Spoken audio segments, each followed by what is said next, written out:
Olá, boa tarde e boa noite a todos os que estão chegando aqui no canal Conversa Fiada com Ana Economista.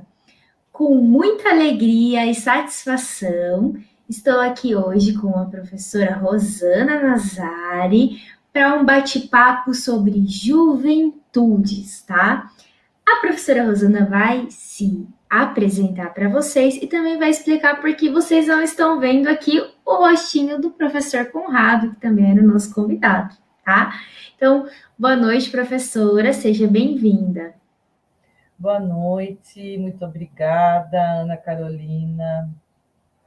Também quero agradecer a Heloísa, do Jubra, e em nome da Heloísa, estender meus agradecimentos a toda a rede do Jubra, e também a todos que estão nos assistindo. Então, eu e a Ana vamos fazer hoje um bate-papo, nós duas, porque o Conrado teve uma surpresa aí de última hora e é relacionada com o trabalho dele, então não tem nada de grandes proporções, mas é uma coisa que o impediria de fazer algumas coisas no trabalho. Então, nós resolvemos que nós íamos dar andamento ao evento e vamos fazer, então, esta fala sobre as juventudes, eu e Ana. Isso mesmo. Um abraço também para o professor Conrado, que vai nos assistir depois. Em outro momento, faremos outra fala sobre esse assunto, juventudes, que dá muito pano para manga, muita conversa, que é um assunto muito bom e muito importante, né, professora? Muito. Então, nós precisamos pensar sobre isso, porque agora é um momento desafiador, né? É um momento pós-pandemia em que nós fomos muito impactados por muitas coisas, e principalmente a juventude que está aí iniciando a sua carreira, iniciando os estudos e tudo isso. Então, nós precisamos pensar projetos para o futuro, pensar em políticas públicas, a parceria com o setor privado também, no sentido de alavancar esses anseios e as demandas juvenis do país. Com certeza. Por isso que espaços como esses que nós estamos aqui hoje conversando são tão importantes, prof, porque aí a gente consegue escutar, né? A juventude que está aqui já interagindo com a gente no chat, mandando mensagem, também deixar isso registrado para que vocês possam escutar em outro momento, compartilhar e a gente continuar esse debate, né, dos desafios e dos avanços que nós estamos tendo enquanto juventudes hoje no Brasil, tá? E, prof, se você quiser, você pode já começar apresentando um pouco de pesquisas que nós temos visto recentemente sobre essa conjuntura social e econômica no Brasil que está afetando as juventudes. Então, vamos lá. Bom, o nome o tema da nossa fala é Juventudes Brasileira, Desafios e Conquistas de 2021. Inicialmente, juventudes, porque são várias juventudes, né? Formas, expressões, identidades e tudo isso. Então, por isso, juventudes. Não existe só uma juventude, existem várias formas juvenis. Então, o objetivo da apresentação é verificar os desafios e conquistas relativos à juventude brasileira em 2021. Então, para isso, o que eu vou fazer? Eu vou traçar um cenário com as pesquisas que eu fiz de conjuntura socioeconômica em que vive a população juvenil, tá?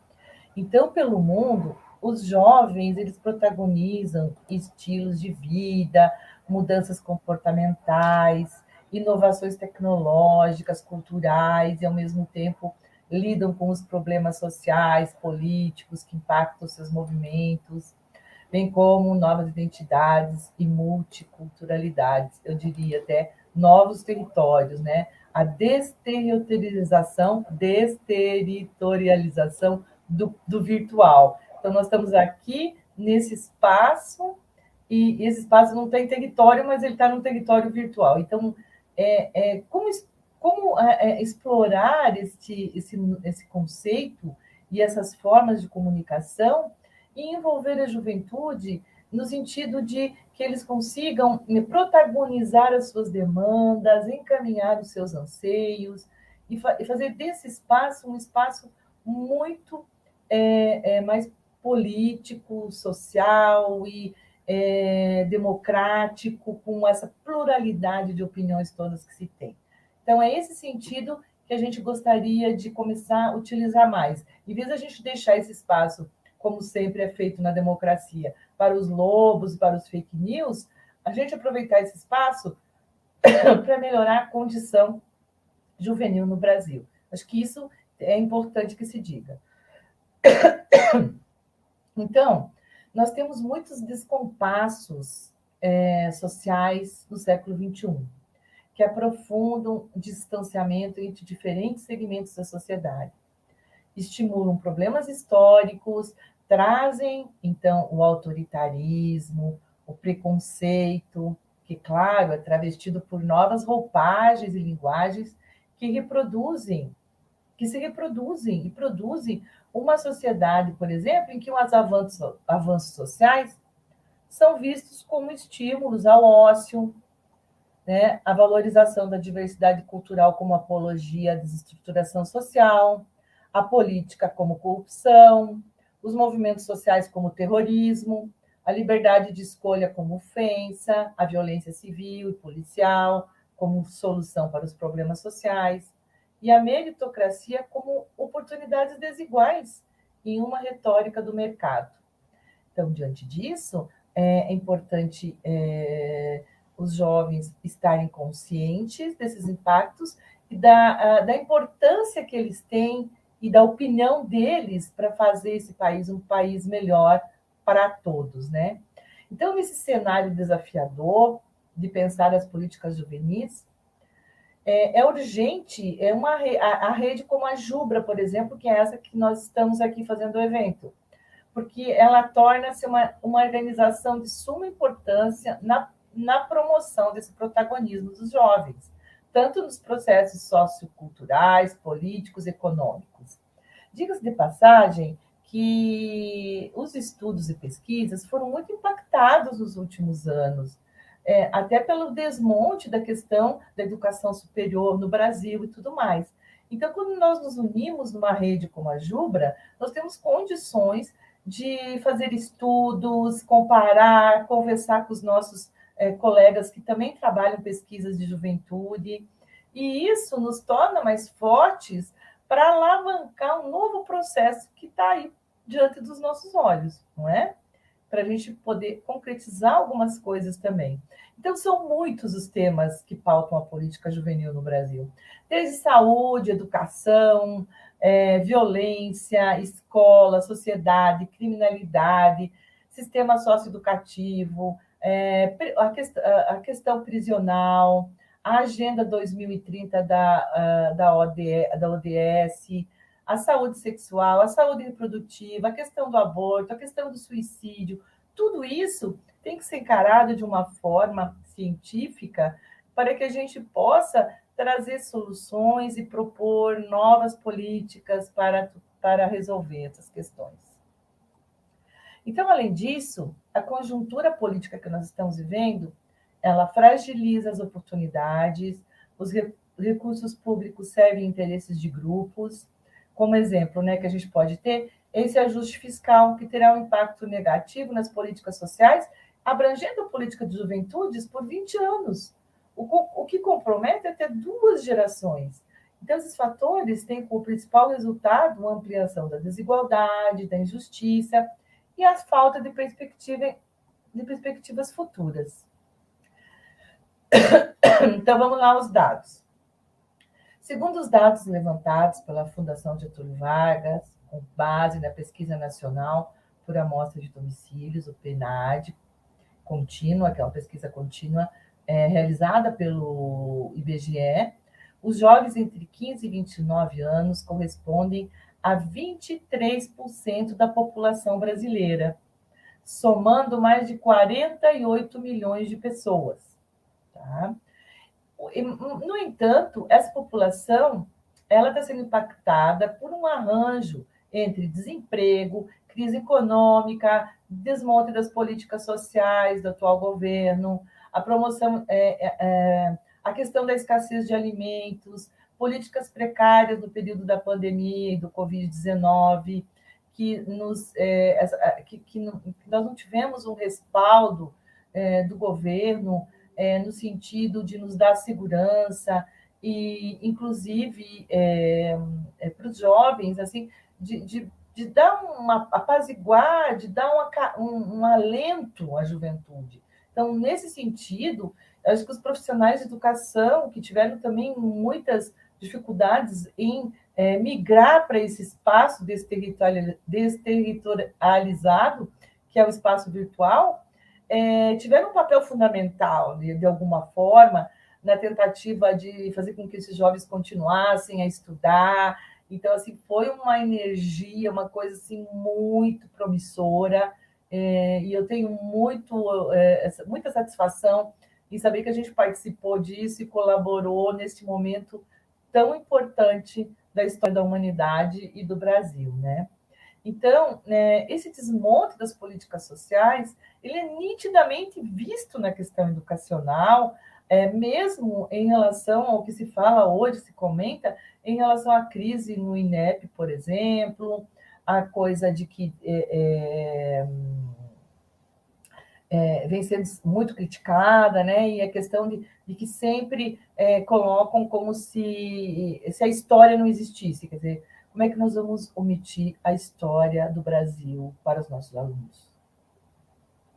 Então, não é questão ideológica, é questão histórica, é questão dos fatos que aconteceram e dos desafios da democracia, que está em crise já há algum tempo, já faz algum tempo que a democracia está em crise, porque eu acho que ela promove as próprias crises, eu acredito que é da própria democracia, pelas demandas, pela multiculturalidade, pelo pluralismo de uma sociedade dinâmica em movimento. Obviamente que ela vai demonstrar muitos desafios e cria suas próprias crises. Mas é nessas crises, na resposta dessas crises, que nós nos fortalecemos, tanto enquanto cidadãos, como pessoas, de uma forma geral. Então, a gente sabe que essa crise ela começou em 2015 e que teve impactos negativos na população juvenil e se intensificaram em 2016, 2017, 2018, 2019, 2020 e 2021. Porque além do aumento do desemprego, em que os jovens são os principais impactados, a precarização, a retirada dos direitos trabalhistas, iniciados pelo governo Temer, que foram aprofundados no governo Bolsonaro. Então, as pesquisas mostram que os jovens são os mais impactados. O país tem 14 milhões de desempregados, o que representa 14,7% da população economicamente ativa. Então, esse índice é ainda maior entre os jovens. Na faixa etária de 14 a 17 anos, 46% estão em busca de trabalho, e 18 a 24 anos, o desemprego afeta 31%. Então, se a população tem um desemprego de quase 15%, os jovens estão com desemprego, os jovens de 18 a 24 anos, de 31%, né? E também os fatores, esses fatores fizeram as taxas dos nem, que a Fundação Getúlio Vargas fala, né, na pesquisa dos dados aí em 2021, que cresceram em 2018 para índices de 23,6%, 2019, 24%, 2020, 25%. Então, dos jovens entre 15 e 29 anos, ficaram fora do mercado de trabalho e do sistema educacional em 2020. Esses, sim, são os chamados nem, que nem trabalham, nem estudam. Então, esse índice teve seu auge no segundo trimestre do ano passado, período que coincide com os primeiros meses da pandemia no Brasil. Então, esse percentual chega aí a 29,3% e 30%. Em relação à variável de gênero, de 15 a 29 anos, as mulheres foram mais impactadas que os homens, né? Então, 31 a cada 100. É alto, índice alto. Então, no quarto trimestre do ano passado, o índice foi de 31,29% para as mulheres e 19,7% para os homens. Em relação à raça, 57,5% é de jovens negros e 21,6% de jovens brancos. Então, assim, as mais impactadas são as mulheres negras, né? Jovens, mulheres e negras. Sobre o desemprego, a pesquisa mostra que a pandemia causou um impacto acentuado no mercado de trabalho para os jovens. Subiu de 49,37% para 56,34% em 2020. No ano anterior, 2019, era 49,37%. Já sob o aspecto da formação, 40% tem ensino médio completo, 20,2% tem ensino superior completo. A maior parte dos neném está concentrada entre a faixa etária de 20 a 24 anos. Eles são 31,5% da população. Entre 15 e 18 anos, 14,74% da população juvenil. E também, assim, um outro ponto é a questão do cárcere, que é a juventude, né? A população carcerária. Então, a gente sabe que o país que tem mais população carcerária é os Estados Unidos, com mais de 2 milhões de encarcerados. E a taxa de presos lá é muito alta, é 629 a cada 100. No Brasil, 10 estados, além do Distrito Federal, registram um aumento da população carcerária em 2021. Então, no caso nosso aqui do Sul, que eu procurei filtrar alguns dados também aqui do Sul, até para a gente poder fazer uma comparação posterior com outras regiões, o Paraná, porque é o estado que nós moramos, eu e a Ana, ele aparece na quinta maior taxa, empatado com o Rio Grande do Norte, tá? Então, a taxa de encarceramento dos jovens em todo o país são 680, mais de 680 mil que estão presos, enquanto o Sistema Penitenciário Nacional tem só 440 vagas. Então, continua o mesmo problema que nós vimos aí nas penitenciárias, através das informações do IFOPEM, que é uma pesquisa de 2017, né, sobre o perfil da população prisional. A maior parte, isso a gente já sabia nas pesquisas anteriores, é composta de jovens. São 726.354 mil pessoas encarceradas. 54% dos presos estão entre a idade, olha, quase 54%, um número alto, entre 18 a 29 anos. E levando em consideração a cor da pele, o levantamento mostra que 64% da população prisional são pessoas pretas ou pardas. E também, assim, em relação à violência, a gente vê que as mulheres são muito mais impactadas. Então, se a gente pegar em relação à questão do emprego, as mulheres são as mais impactadas, e principalmente as mulheres mais jovens. Em relação à violência, também as mulheres são impactadas, né? Então, esses são dados, não é mimimi, não é só feminismo, são dados e nós estamos falando a realidade do que é. Então, dados oficiais aí do IBGE, do DEPEN, enfim, de todos os Unicef, né? Então, nós estamos vendo. 12 mulheres são assassinadas todos os dias, em média, no Brasil. É o que mostra, então, essa pesquisa e os dados oficiais dos estados relativos a 2017. São 4.473 homicídios dolosos, sendo 946 feminicídios, ou seja, casos de mulheres mortas em crimes de ódio motivado pela condição de gênero.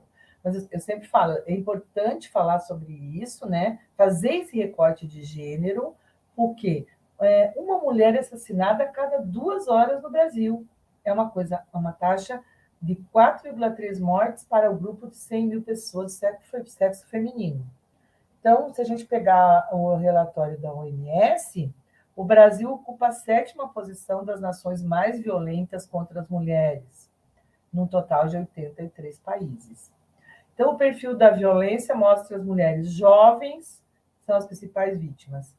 31% dessas mulheres estão na faixa etária de 20 a 29 anos, 23% de 30 a 39 anos, o que quer dizer que mais da metade dos óbitos, 54%, são de mulheres jovens de 20 a 39 anos.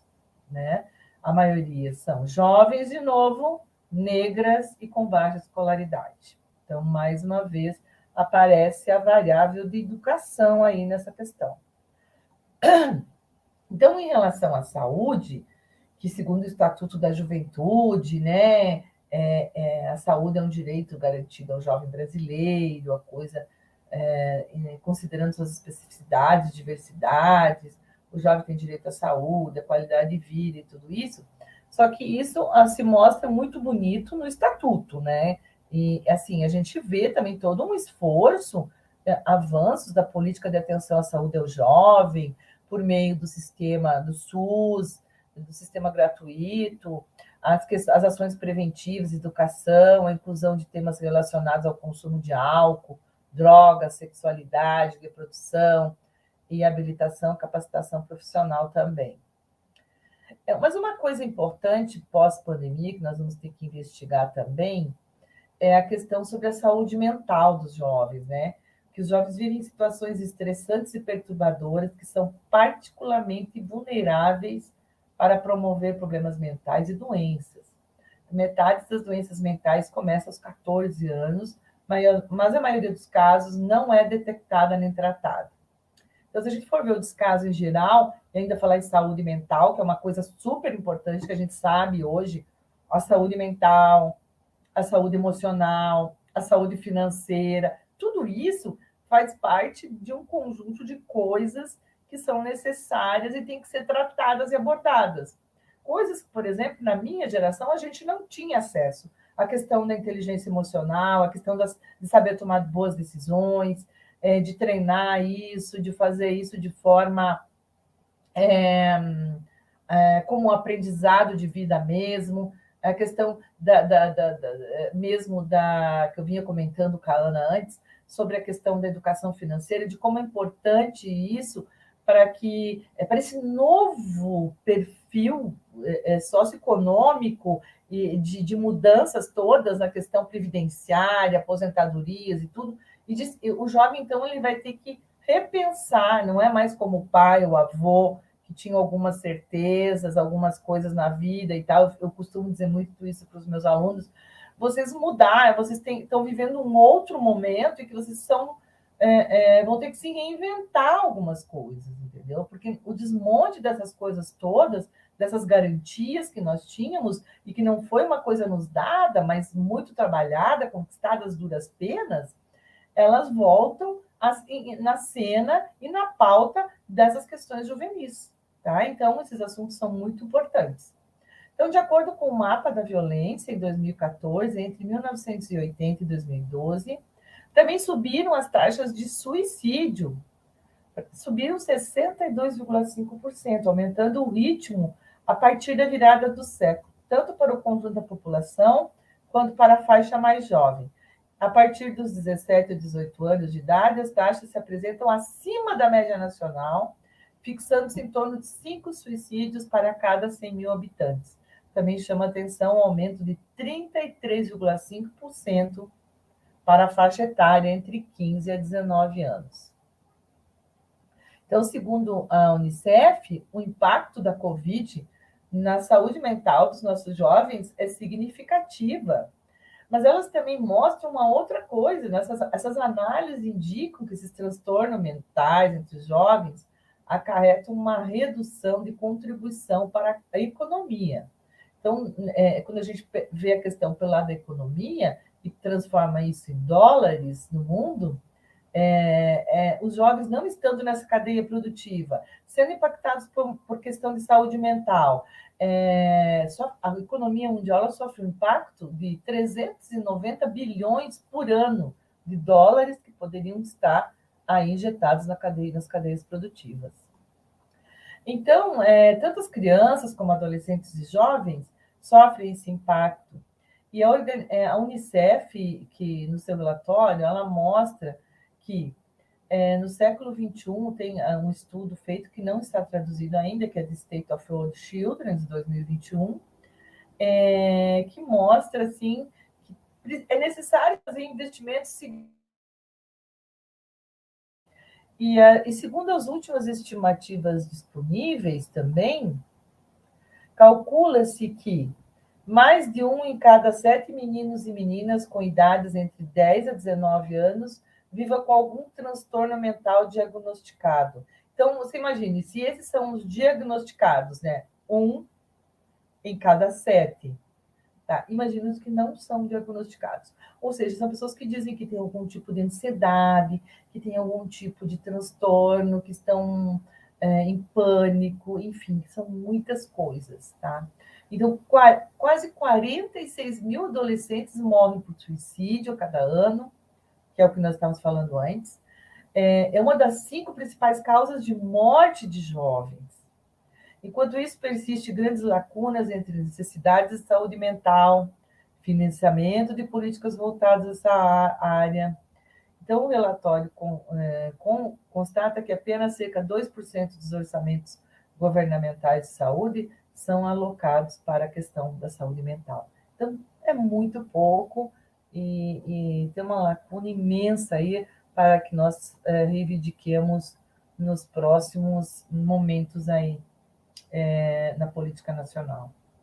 Então, com o lockdown e as restrições, a pandemia, os jovens passaram esses anos de uma forma terrível. Eu fico sempre imaginando, quando eu falo isso, quando eu tinha idade entre 16 até 21 anos, você já imaginou ficar trancado em casa, indelével, assim, longe dos meus amigos, longe da sala de aula, das brincadeiras, tudo. Gente, eu não consigo me ver, porque eu sempre fui também uma jovem bem dinâmica e eu não consigo me ver. Eu não sei como é que esses jovens sobreviveram a tudo isso, sabe? Porque, então, nesse sentido, eu quero deixar registrado aqui que eu acredito que essa geração vai ser uma geração, todo mundo fala, mas vai ser muito impactado, vai sofrer uma crise, e isso aí não vai se recuperar. Eu tenho um pensamento bem positivo em relação a isso, porque o ser humano ele se supera, sabe? Eu tenho esse sentimento de que é uma coisa que se fala muito e que a gente vê na natureza também, quando você poda uma planta, ela cresce melhor, né? E quando você passa por algum transtorno, uma guerra, alguma coisa, um conflito muito intenso, quando você sobrevive tudo isso, você consegue ser muito mais forte para exatamente estar modificando as coisas, melhorando tudo. E eu acredito que os jovens têm muitas bandeiras por que lutar e que nós, apesar de termos a questão material básica não resolvida ainda, que é a fome e muitas outras coisas, também temos fortes pautas pela frente para lutar, questão ambiental, que eu sei que os jovens adoram e que eles acolhem de maneira importante, eles sabem a importância da preservação do ambiente, da reciclagem, tudo isso. Quando a gente faz pesquisa e conversa, a gente sabe que eles dão muita importância mesmo para isso. Então, por hora, esse muito pouco investimento está sendo feito pelos governos para atender essas necessidades críticas, principalmente para alguns governos, não é? Não está sendo dada importância suficiente à relação entre saúde mental também e os resultados do futuro da vida. Então, é uma coisa para a gente se preocupar aí na nossa rede, né? Então, de acordo com esses resultados, em 21 países, pela Unicef, pelo Gallup, que apresenta o relatório da situação mundial, né, de jovens entre 15 a 24 anos. 16% disse muitas vezes que se sente deprimido, que tem pouco interesse em fazer as coisas. Então, quando a Covid está perto de chegar ao seu terceiro ano, o impacto sobre essa saúde mental e o bem-estar dos jovens continua pesando muito, né? Então, eu acredito que essa pesquisa também mostra que a ruptura com as rotinas, com a educação, a preocupação com a renda familiar, com a saúde, com a recreação, o medo, deixa eles mais irritados, mais com medo, preocupados com o seu futuro. Essa pesquisa mostra que a China, no início de 2020, cita o relatório da situação mundial em 2022, indica que cerca de um terço dos entrevistados relatou sentir isso, né? Então, tanto na China como em outros países. Então, vejam bem que um terço sente ansiedade e desenvolve transtornos. Então, os custos para a sociedade são muito amplos, né? Embora o impacto dele seja incalculável, essa análise do London School of Economics inclui o relatório, estima que os transtornos mentais levam os jovens à incapacidade ou à morte. Daí nós temos aqui fatores de proteção, então incluem todos esses quesitos que nós falamos antes, de experiências ambientais, parentais, escolaridade, qualidade dos relacionamentos, exposição à violência, discriminação, todas essas coisas, essa terra arrasada, essa coisa horrível, né, que nos apresentaram aí, que a gente não quer, né, e que foi muito aprofundada pelo Covid, né? Então, no Brasil, pode-se falar. O Brasil foi um dos 21 países que participou da pesquisa conduzida pela Unicef, né? E os dados mostram que 22% dos adolescentes e jovens de 15 a 24 anos dizem que sente-se muito, muito deprimido. Tá, eu quero passar para frente agora aqui, porque são muitos dados e tudo, eu tô.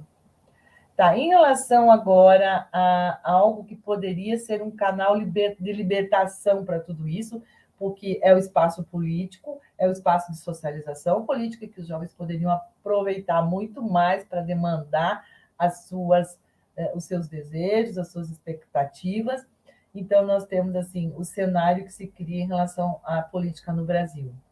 Os jovens, a partir de 16 anos de idade, eles podem votar, podem fazer o alistamento, tá? Não são obrigados. O voto obrigatório é a partir dos 18.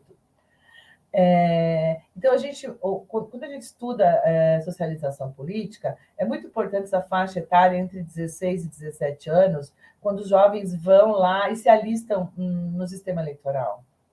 Porque isso mostra que eles têm uma expectativa e confiam no sistema político para poder empreender as suas demandas, né? E isso é interessante, mas o que a gente percebe é que nós não temos dados suficientes ainda, porque nós estamos ainda em período anterior a um ano eleitoral, então nós vamos ter muito mais dados sobre isso posteriormente, obviamente, para fazer essa comparação em outros momentos. Então, teve momentos da história em que os jovens de 16 a 18 anos procuraram muito se alistar. Isso decaiu no ano passado e tal, mas eu acredito que vem aumentando essa noção da necessidade. Mas isso eu preciso comprovar ainda por meio das nossas pesquisas, obviamente. Então, os jovens com 15 anos de idade, foi aberto agora, também poderão se alistar no ano que vem, desde que contemplem 16 até a data da eleição, ou seja, 2 de outubro de 2022. Guardem bem essa data, 2 de outubro de 2022, que pode ser a data da libertação. Então, assim, o que eu fiz? Eu peguei os dados do Tribunal Superior Eleitoral e procurei fazer uma análise, assim, eu procurei saber aqui no Paraná como é que está funcionando, né? Então, a população entre 16 a 24 anos no Paraná, os eleitores, são 13% do eleitorado. 13%. A média no sul do Brasil é entre 12,5%. Vocês me perdoem, eu não avancei muito, porque, enfim, eu estava preparando isso e eu tinha preparado uma fala menor, mas eu tive que expandir um pouco minha fala em função da nova conjuntura do evento. Então, eu não aprofundei muito, mas eu acredito que, em nível de Brasil, está entre 12,5% a 13% dos eleitores são jovens. Então, eles têm um poder aí significativo. Em relação às considerações finais que estou fazendo aqui, nesse sentido, então, busca-se enfrentar esses desafios com incremento de políticas de emprego, renda, inclusão social. É preciso investir nos serviços públicos de qualidade. na integração e implementação de intervenções baseadas nas evidências dos setores da saúde, educação, proteção social, programas parentais que promovam cuidados, amorosidade, uma educação amorosa, uma educação motivadora, que leva os jovens a sentir maior segurança de que eles são importantes, que a presença deles é importante, que eles podem sim e têm nas mãos a capacidade de fazer as mudanças necessárias. A garantir que a escola apoie a questão da saúde mental também, os serviços de qualidade, relacionamentos positivos. Bom, e também, para finalizar, ontem eu estava vendo a TV e eu vi uma pesquisa, e eu procurei hoje, vi essa pesquisa, uma pesquisa britânica da Fundação Cidadania Global, Varkey, que mostra que a maioria dos jovens tem uma visão pessimista em relação ao futuro. E poucos são influenciados por políticos. Então, essa coisa da falta de confiança na política, dos índices de capital social baixos, isso é uma coisa recorrente no Brasil, tá? E na América Latina como um todo. Eu acredito que no mundo também esses índices de confiança na política estão baixando, enfim, é necessário para isso, logicamente, fazer os estudos comparativos. Mas essa pesquisa ela mostra essa visão pessimista em relação ao futuro, isso dos jovens do mundo inteiro, né? O país que menos jovens se sente bem, somente 16% apresenta bem-estar emocional, é o nosso. Então, quer dizer, é interessante isso, né, gente? Por que será, né, que os nossos jovens não estão se sentindo tão bem assim? Será que as políticas que nós estamos vivendo, a forma como estão sendo conduzidas, com brutalidade, grosseria, pode atrair alguma coisa nessa perspectiva? Não, né? Então, essa pesquisa sobre a geração Z é conhecida desde os meados de 1990, que essa geração Z que eles falam, essa geração que nasceu na década de 90 e que mostra que a maior parte dos jovens é pessimista quanto ao seu futuro. Os brasileiros foram os que mais apresentaram sentimentos de desmotivação. E a geração Z, a pesquisa de cidadania global, entrevistou mais de 20 mil jovens em 20 países, com idades entre 15 a 21 anos, e mapeou as prioridades profissionais e os valores das pessoas, da cidadania e do grupo. O ranking de bem-estar dos jovens foi medido pela escala Wernicke-Edinburgh de bem-estar mental, desenvolvida pela Universidade de Warwick, em parceria com a Universidade de Edimburgo, a serviço do Departamento de Saúde Pública, né, da Escócia. No teste, o indivíduo atribuiu notas de 1 a 5 para cada resposta sobre as experiências pessoais. Quanto mais alta a avaliação, maior o nível do bem-estar. O Brasil teve o pior desempenho entre os 20 países estudados. Apenas 16% dos jovens afirmam se sentir emocionalmente bem, e menos da metade dos brasileiros, 46%, acredita que o país é um bom lugar para se viver. Na pesquisa, então, o sentimento que definia satisfação era o de não pensar demais nos próprios problemas, a ausência de ansiedade, não se sentir intimidado, nem rejeitado ou solitário. Os melhores índices de bem-estar foram os jovens da Indonésia, com 40%, e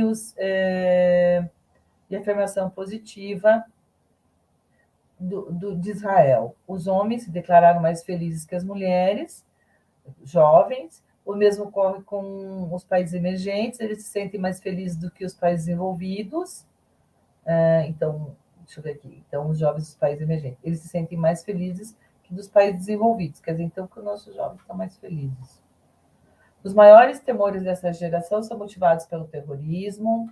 8 em cada 10 têm medo do extremismo. 81 temem a guerra. Entre outras preocupações foram citadas desigualdades sociais, 69%. Alterações climáticas, 66%, pandemia, 62%, e o ritmo acelerado das mudanças tecnológicas, 30%. Por outro lado, existe um predomínio de confiança na tecnologia, visto por 84% dos entrevistados como uma perspectiva de esperança para o futuro. Então, a tecnologia e a educação, né? E também, só para ilustrar, eu vou falar rapidamente, quando eles perguntam sobre a questão migratória, os jovens brasileiros são muito receptivos e eles têm muita tolerância, isso é muito legal. São os que menos têm preconceito racial e religioso, de gênero. 89% mostraram-se favoráveis à igualdade entre homens e mulheres. 74% apoiam a política de direitos dos transexuais. 66% aprovam um aborto seguro. 63% querem a legalização do casamento entre pessoas do mesmo sexo. Os jovens creem apaixonadamente no direito de cada um ter a vida que escolher, né? Em relação à religião, também o nível de tolerância é alto, né? Considero o jovem de todas as nacionalidades, 64% demonstram tolerantes. E em relação à carreira, a geração Z tem um mal em comum: pouco tempo para dormir, descansar, praticar exercícios e outras atividades pessoais. Neste ponto, somente 17% se dizem satisfeitos. O dinheiro é um motivo de preocupação e ansiedade para os jovens, e a educação é a maior preocupação para 46% deles. Os maiores índices estão apresentados registrados na Coreia e no Canadá, né, que também mostraram os melhores índices no ranking da matemática. Então, com isso, e demonstrando que os jovens da atualidade, quando têm oportunidades, têm um pensamento lógico apurado, são responsáveis, são motivados, né? E que é importante ver essas novas facetas, tanto eu acho assim, essa é a grande luz no final do túnel, né? De que a educação, como já se sabe em muitos economistas, muitos cientistas, a educação não é a redentora, não é, mas ela é sim diria assim que a principal forma de promoção e inclusão social, principalmente para as classes excluídas, e que os jovens percebem isso e que não desistiram da gente, que somos professores, e da educação. Então, isso é muito legal, e nesse sentido, eu vou passar agora a fala para a Ana, que ela vai falar exatamente sobre a tese e a dissertação dela, que é sobre a questão da educação, e vai nos falar também sobre o que ela se especializou, que é a educação financeira da juventude, o que é de suma importância nesse mundo tão conturbado e inseguro que nós estamos aí vivendo. Então, a partir de agora, eu passo aí para a Ana dar continuidade.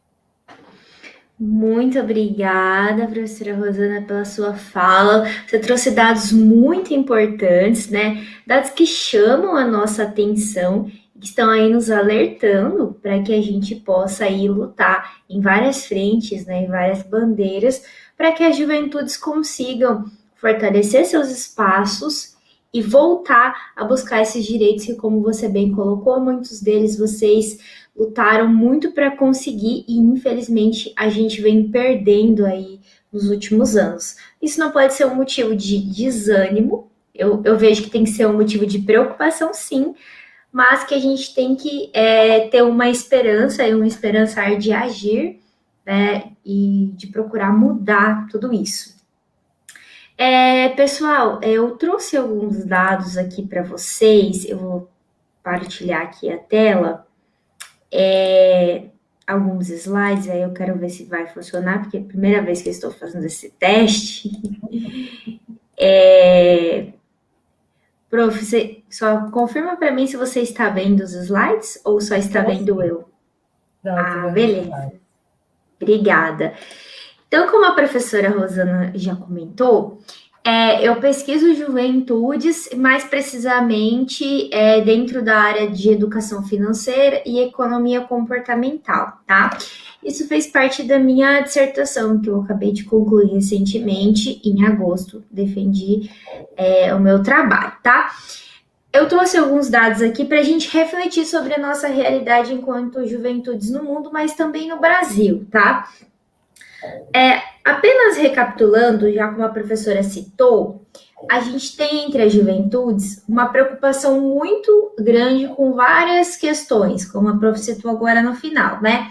Dentre elas, a gente tem preocupações com as questões ambientais, com as questões sociais e também com a vida financeira, dado as adversidades, vamos assim chamar, né, que estamos vivendo nesses últimos tempos. Agora, essa crise econômica, né, essa falta de políticas econômicas que pensem na população e na juventude especificamente, e aí, agravado pela pandemia, a gente sente, então, essa dificuldade de pensar em planejamento financeiro muitas vezes. Fala, gente, como é complicado você se organizar financeiramente se a gente tem uma inflação aí que está assolando nossa renda, e a gente vê para as juventudes, como a prof trouxe, o desemprego aí preocupando e assolando muito a vida desses jovens, mas isso, como eu disse, não tem que ser um motivo de desanimar, é um motivo para a gente continuar lutando,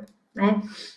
Então, só para familiarizar um pouquinho vocês, ou recordar, a educação financeira, então, é um processo, e isso é uma coisa muito importante de ser citada, porque hoje a gente tem, com a tecnologia também, essa disseminação de muitas informações e o acesso a muitos materiais, o que é algo positivo, mas que também tem muitas pessoas se aproveitando aí do desespero das pessoas e dos jovens, tá? Para aplicar golpes financeiros, prometer rentabilidade de dinheiro em tempo muito curto. Então, tudo isso tem que ser enfatizado, porque a educação financeira é um processo. Então, não é uma coisa que você vai ver ali do dia para a noite e vai resolver seus problemas. Não. Isso aí se chama golpe, né? Rentabilidade altíssima é golpe, é pirâmide e outras coisas, tá? E esse processo deve fazer com que os indivíduos melhorem seus conhecimentos e, a partir desses conhecimentos sobre economia e finanças, consigam tomar decisões fundamentadas. Isso é muito importante. Decisões com fundamentos, aí é a importância da educação, tá? E essas decisões, elas têm que melhorar o bem-estar financeiro das juventudes, que é o conceito agora que as pesquisas de educação financeira estão convergindo para isso. Então, não basta eu ter conhecimento, ser educado financeiramente, se as minhas decisões elas não convergem para um bem-estar. E bem-estar a gente entende é uma situação financeira em que o indivíduo ele tem hoje uma renda que lhe possibilita ter uma vida adequada, acesso a serviços e bens que aumentem a sua qualidade de vida e, ao mesmo tempo, essa pessoa consiga se planejar para um futuro financeiro, como, por exemplo, a aposentadoria, que é outra preocupação das juventudes hoje, tendo em vista, enfim, o nosso sistema de previdência hoje no Brasil, tá? Então,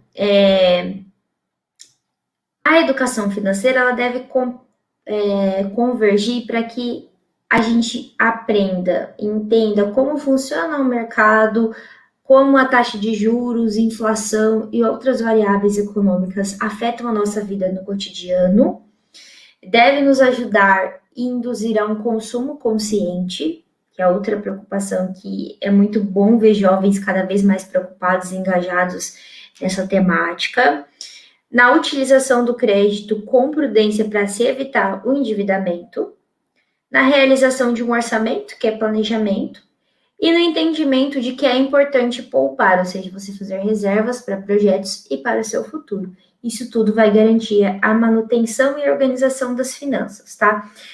A grande questão é que os jovens hoje estão, primeiro, encontrando dificuldades para ingressar no mercado devido ao desemprego. A gente chega para procurar um emprego, exige do jovem experiência e muitas vezes ele está começando.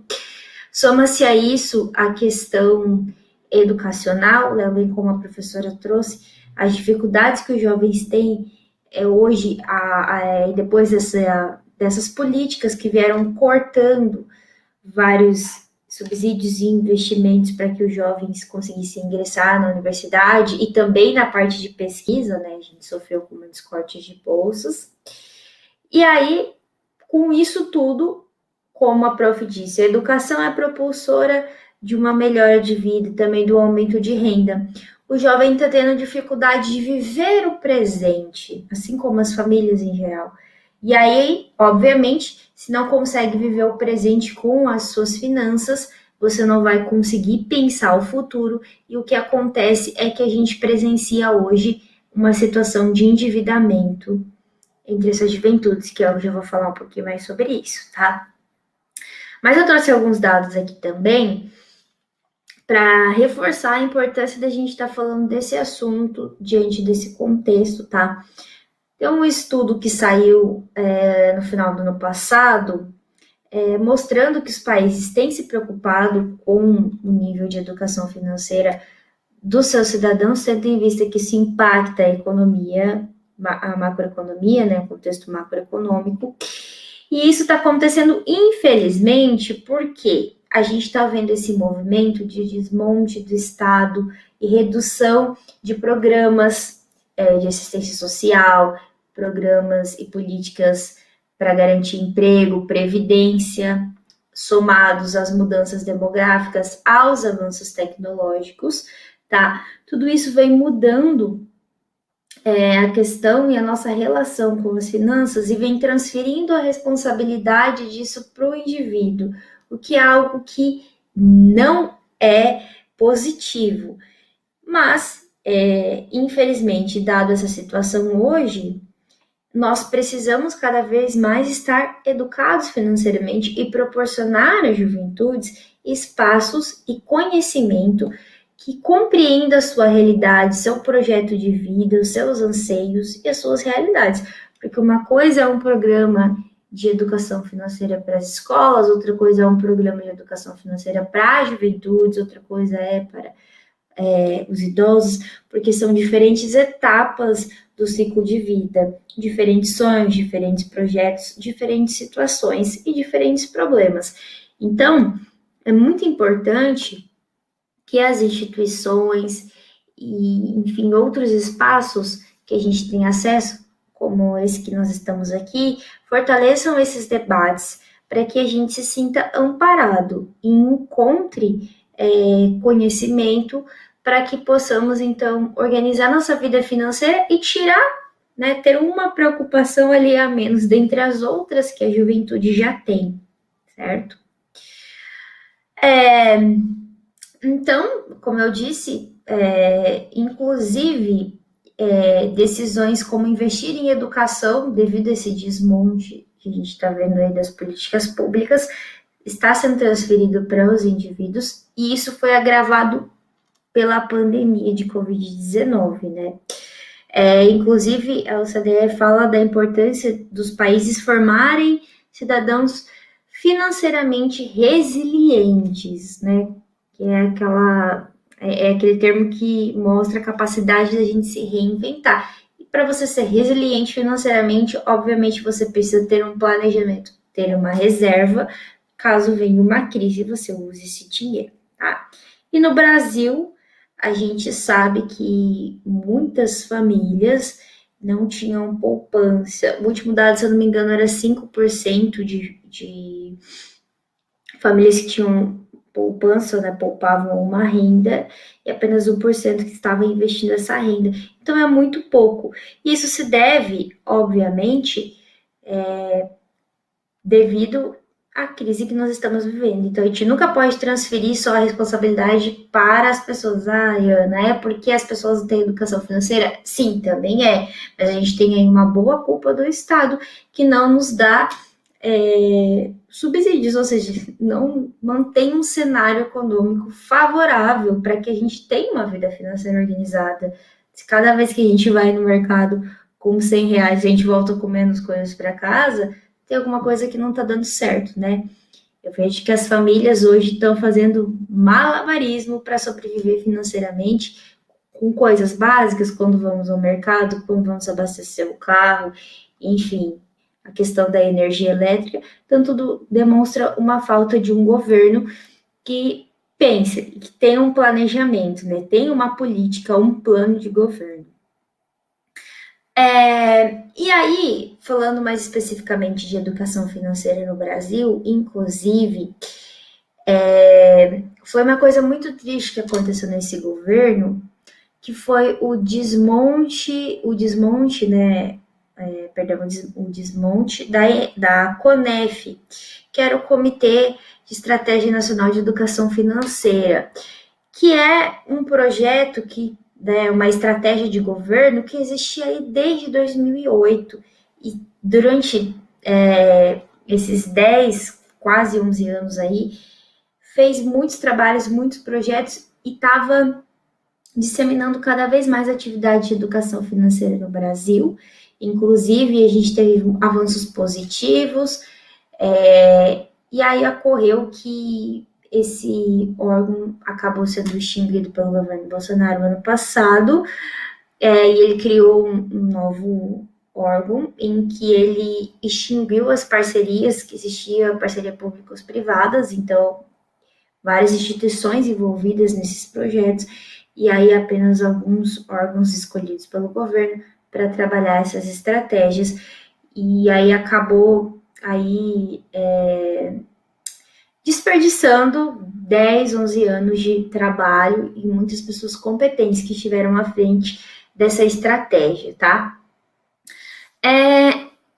Ainda assim, que a gente tem essa Estratégia Nacional de Educação Financeira, que agora teve essa mudança e tudo mais, e a gente tem avançado nesse ponto, de acordo com os últimos dados do PISA, que é o Programa Internacional de Educação dos Estudantes, que é realizado a cada 3 anos, a gente viu que o nível de educação financeira no Brasil, dos jovens, está muito abaixo da média entre os 20 países que participam dessa pesquisa.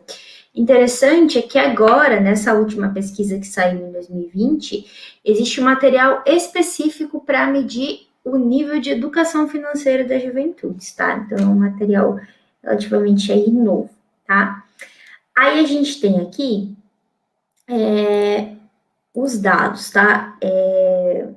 A pontuação média dos jovens, então, que foi de 505, a média da OCDE, tá? Já vou explicar para vocês sobre esses níveis. Mas a gente vê aqui, ó, que acima da média a gente só teve países como Canadá, Austrália, Finlândia e Estônia, tá? E aí a gente tem aqui o Brasil em vermelho, uma pontuação de 420. E dentre os participantes, 43% apresentaram resultados abaixo do nível 2, que eu já vou explicar. E os melhores resultados, que são os melhores níveis de educação financeira, só foram alcançados por 1,9% dos participantes, sendo que a média para esse nível é de 10% dentro da OCDE, tá? Só para vocês entenderem o que esses níveis medem, o nível 1, ele vai avaliar como esse jovem entende conceitos básicos de finanças, como, por exemplo, comparar preços, tá? O nível 2, ele mede a capacidade do jovem elaborar um orçamento doméstico, ou seja, fazer um planejamento financeiro ali mensal, e avaliar relações de custo-benefício dentro desse orçamento. No nível 3, o jovem, observado se esse jovem entende as consequências que decisões financeiras têm, decisões essas que podem envolver curto e longo prazo, que é o que a gente chama de decisões intertemporais. Então, ele entende, por exemplo, que se ele pagar a fatura mínima do cartão, ele vai ter que pagar juros astronômicos, é o que é medido nessa parte. No nível 4, é medido especificamente a capacidade do jovem de fazer um planejamento a longo prazo. Então, tem um sonho, um projeto, um objetivo. Será que ele consegue se organizar para realizar esse projeto a longo prazo? E o nível 5, que é o último, é o que mede conhecimentos mais aprimorados e mais específicos do mercado financeiro. Então, são alguns conceitos um pouco mais complexos, tá? Aí aqui a gente tem o gráfico do Brasil e essas cores indicam os níveis, tá? Aqui a gente tem a média, como eu citei, e o Brasil está aqui, ó. Então, a sua maioria atingiu, como a gente viu na tela anterior, do nível 2 para baixo. Então, esse vermelho é inferior a 1, não alcançou nenhum. Esse rosinha mais claro a gente tem nível 1, o marronzinho é o nível 2, o nível 3 é o amarelo, o nível 4 é o azul e o nível 5, então, é aquele nível de conhecimentos avançados do mercado financeiro. Então, resumindo a pesquisa, entre 40% e 50% dos jovens brasileiros apresentou conhecimentos de nível 1 ou abaixo, apenas 23% alcançaram o nível 2, menos de 30% alcançou o nível 3, aproximadamente 10% desses jovens estudantes alcançaram o nível 4, e para o nível 5, o Brasil não chegou nem a alcançar a média, tá? E isso que a gente avançou 25 pontos na análise da PISA como um todo com relação aos dados de 2015, né? Que essa pesquisa é realizada a cada 3 anos, tá? Ainda que a gente tenha avançado, os nossos dados de educação financeira ainda são expressivamente baixos. E aí eu trouxe um último dado aqui, que é uma comparação que a pesquisa faz entre o desempenho médio de educação financeira e o PIB per capita daquele país, né? A gente sabe que o PIB per capita é uma medida um pouco, eu chamaria injusta, mas de qualquer maneira a gente pode analisar aqui algumas coisas, tá? A gente vê aqui que a renda nacional dos países, em média, estão associadas ao desempenho em educação financeira. Então, isso aqui é um coeficiente, né, de estatística para mostrar isso, tá? Ou seja, os países que têm uma renda mais elevada, uma renda per capita mais elevada, são os países que têm um desempenho mais elevado em educação financeira. Aí a gente tem o gráfico aqui, tá? Temos a curva da relação, como eu expliquei para vocês, o que está acima da curva, então, são os países aqui que alcançaram, que demonstraram maiores níveis de educação financeira, que coincidem com maiores níveis de renda. O Brasil está aqui, como a gente pode ver, tá? E aí, também tinha um dado interessante, que é a questão do acesso aos produtos financeiros básicos, porque a gente pensa assim, hoje com a tecnologia, as fintechs, os bancos digitais, parece que todo mundo consegue acessar os serviços financeiros com facilidade. E isso não necessariamente é verdade, tá? Olha só, na próxima figura a gente vai mostrar a pontuação média dos jovens que receberam uma educação financeira relacionada à porcentagem desses jovens de 15 a 24 anos que possuem uma conta em uma instituição financeira, ou seja, em um banco, tá? Aí ele traz esse dado final, que o acesso a esses produtos financeiros não necessariamente determina o desempenho médio de educação financeira. Nós temos o Brasil aqui sempre abaixo das curvas, tá? E isso vai nos trazer várias reflexões. Então, primeiro, apesar de termos avançado, precisamos avançar muito ainda nesse ponto, apesar de termos tecnologia que possibilite acesso maior, não está democratizando totalmente, nem para juventudes, esse acesso aos serviços financeiros, e a relação entre a educação financeira e a renda dos países. Então, são pontos de debate muito importantes. E esses dados nos ajudam a pensar na importância de nós termos, então, políticas econômicas e programas que pensem uma educação financeira, mas também uma educação financeira crítica. Eu penso sempre que ela tem que vir acompanhada de conhecimentos e de uma educação ali econômica e política básica, porque a educação financeira envolve a pessoa conhecer os seus direitos, né, para que as instituições financeiras aí não prejudiquem ainda mais a sua vida. E tem um outro ponto muito importante, quando a gente fala em juventudes, que é a questão dos sonhos, do projeto de vida, né? Algo que eu gosto muito de falar, que muitas vezes as juventudes sofrem uma pressão muito grande diante da sociedade e inclusive das famílias para o ter. Nós precisamos ter uma casa, ter um carro, tudo muito jovem. E muitas vezes o jovem tem uns sonhos infinitos e às vezes ele já começa a vida ali num endividamento por uma coisa que de repente nem faz parte do seu projeto de vida, do seu sonho, mas por uma pressão social. Então eu vejo que é muito importante que a gente construa espaços que a gente possa falar sobre finanças e problemas econômicos, projeto de vida, política e as dificuldades que a juventude enfrenta, porque às vezes o jovem não encontra esses espaços, acaba cedendo a essas pressões e por entrar em um endividamento muito jovem, ele acaba deixando de lado sonhos, projetos e tantas outras coisas que a gente tem vivenciado por aí, né? E soma-se a isso, obviamente, o fato que eu citei da questão das pesquisas, né, o desmonte aí da educação, que tem feito, infelizmente, com que jovens que têm trabalhos, projetos, pesquisas incríveis e que queiram muito ajudar o Brasil, procurem outros países onde sejam valorizados. A gente está vivendo essa fuga de cérebro que prejudica ainda mais o nosso sistema econômico, como é o dado que a professora Rosana trouxe, tá?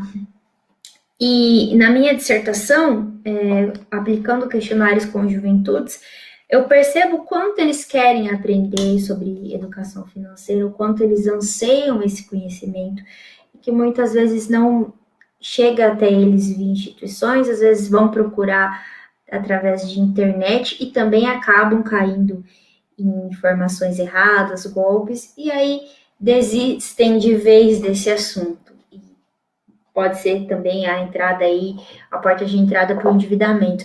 Então, eu reforço aqui a importância de políticas que pensem isso e que a gente tenha essa associação, né? Essa grande tríade que eu vejo de políticas de emprego, educação e renda para essas juventudes, porque tendo esse básico para a gente resistir, né, esses direitos, o jovem vai estar amparado ali para outros projetos, para pensar, por exemplo, na questão da aposentadoria, que já é difícil para nós jovens pensar nisso, porque parece uma coisa tão distante, mas se faz necessário diante do desmonte aí da Previdência e tudo mais.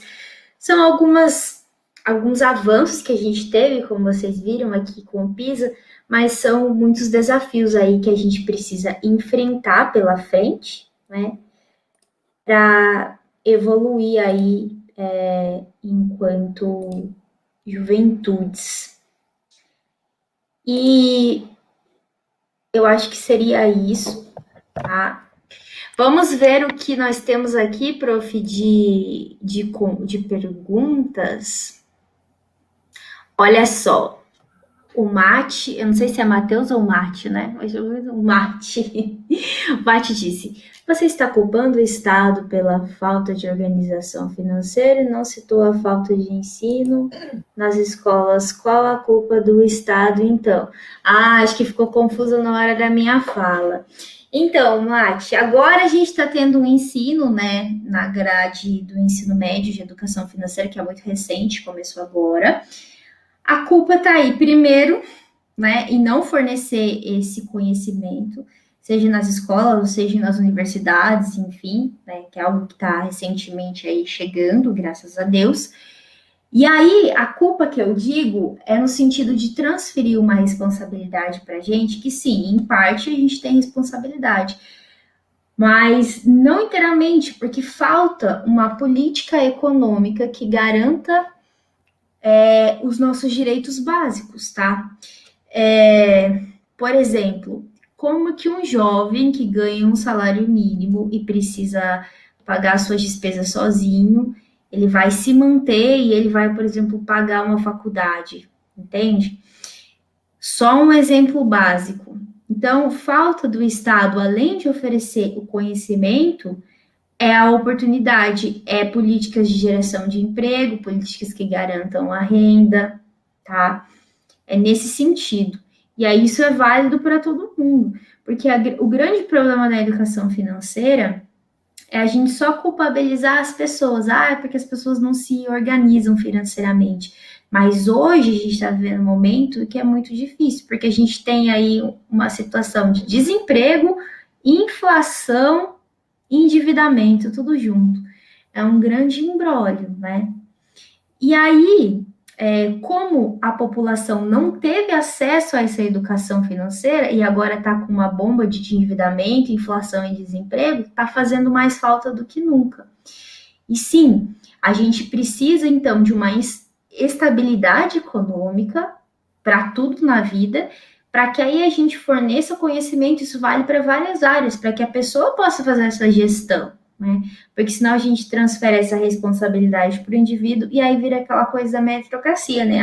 Você não se esforçou tanto, né? A gente sabe que isso não é verdade, né? Então a gente tem aí várias problemáticas, né, prof? Várias. Várias problemáticas e várias solucionáticas também. Sim, inclusive, vou deixar um convite aqui para a gente encerrar, gente. Inclusive, uma coisa boa, assim, falando em juventudes, a gente tem dois grandes movimentos, eu faço parte de um deles, que é o Pacto Educativo Global e a Economia de Francisco, tá? São dois grandes movimentos que o Papa Francisco encabeçou, vamos chamar assim, organizou. Não são movimentos católicos, não tem nada a ver com religião, é apenas o interesse do Papa em reunir jovens para debater problemas de educação e economia. E dentro dessa rede, a gente está conectado com pessoas do mundo inteiro que têm projetos incríveis, assim, ó, coisas que eu ficaria 2 horas falando para vocês. Então, eu convido vocês a pesquisarem. Se quiserem participar, dá assim uma injeção de ânimo na juventude, porque você vê que tem muita gente engajada, querendo mudar tudo isso que a gente está vivendo, e é no mundo todo. Então, achei muito nobre essa preocupação do Papa Francisco em reunir esses jovens e colocar eles em contato para eles trocarem experiências. E é isso, vocês são convidados a pesquisar, se vocês procurarem aí Economia de Francisco, Pacto Educativo Global. Aqui no Brasil a gente tem a Articulação Brasileira pela Economia de Francisco. Tem jovem do Brasil inteiro ali, juntinho, debatendo, conversando e trabalhando em vários espaços, né? E aí eu convido vocês a participarem, a conhecerem. Então, só darem um Google aí, pesquisarem nas redes sociais, né? E deixa eu ver se tem mais comentários. Teve bastante comentários, né, prof? Teve, Olha. Inclusive, aí para mim a fala. Aqui, ó. Os dados lá que o Mate comentou. Deixa eu só ver aqui, responder o que ele falou. Ensino superior não é algo obrigatório para ter um salário. Sim, concordo plenamente. Mas aí a gente não está falando de educação financeira só nesse ensino superior. São políticas e programas em geral, com instituições diversas, que inclusive era algo que estava começando antes, né, com a ENEF. Tinham várias instituições públicas e privadas, não necessariamente de ensino, né? E forneciam esses materiais e esses programas, tá? Prof? Quer Então, falar mais alguma eu estou coisa? encantada com tudo que nós estamos aprendendo, inclusive a lidar com essa plataforma aqui, né? Porque Sim, é tudo eu tô. fantástico, a mente da gente não para nem um dia da vida, né? Assim, eternamente aprendendo coisas. E realmente são várias questões, assim, e uma delas foi brilhantemente aqui comentada pela Ana, que é a questão da educação financeira, que obviamente o planejamento de vida, a juventude precisa repensar isso, que não vai ser igual aos pais e aos avós, eu já comentei isso antes, né? Então, assim, para ter uma segurança maior, para desvendar e concretizar os seus sonhos, os seus desejos. Eu acredito até que a mudança de valores também impacta essas novas gerações, a geração Z, que é a geração de vocês, né, Ana? Que impacta no sentido de que vocês estão se refazendo, redescobrindo em muitas coisas. Os impactos tecnológicos são muito intensos. Todo dia nós temos coisas novas. Não é mais que nem na minha geração ou na geração da minha mãe, que a gente tinha, assim, de 10 em 10 anos, 100 em 100 anos, né? Quando o Galileu inventou o telescópio, passaram mais 100 anos para alguém inventar uma outra coisa. Não, hoje, a invenção aqui, invenção ali. Então, assim, e o mercado também, a gente vive num sistema, querendo ou não, nós temos que criar defesas para sobreviver nesse sistema, tá? Não é que a gente aceite ou goste dele, mas é o sistema que se tem. Então, a gente tem que... É importante que se crie, não tem que ser uma palavra autoritária, né? Mas é importante que se criem mecanismos de defesa de sobrevivência, né? Nesse sentido que a gente coloca. E também, assim, são N questões, obviamente. A gente tentou dar um panorama geral aqui em relação a algumas pesquisas recentes. Tem muita coisa a ser feita, porque tem um limbo de pesquisa e dados que a gente observa em função até do desmonte da pesquisa e da tecnologia, em função de que teve a pandemia, das pessoas não...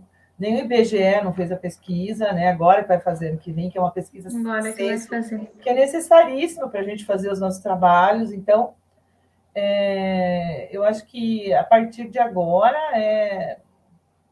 rede, confiança, solidariedade e vamos construindo esses novos projetos. Eu estou dentro, estou aí em plena forma, quero colaborar com as minhas experiências, com as minhas coisas, para melhorar bem, assim, que puder contribuir para melhorar a questão da juventude no Brasil.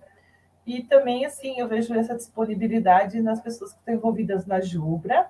Mais uma vez, eu agradeço a oportunidade. São pessoas seríssimas, queridas, amorosas, estão aí pensando, abrindo espaço. Vamos convidar mais jovens para falar, para nos dizer o que eles querem, o que eles pensam, assim brilhantemente como a Ana Carolina fez, tá?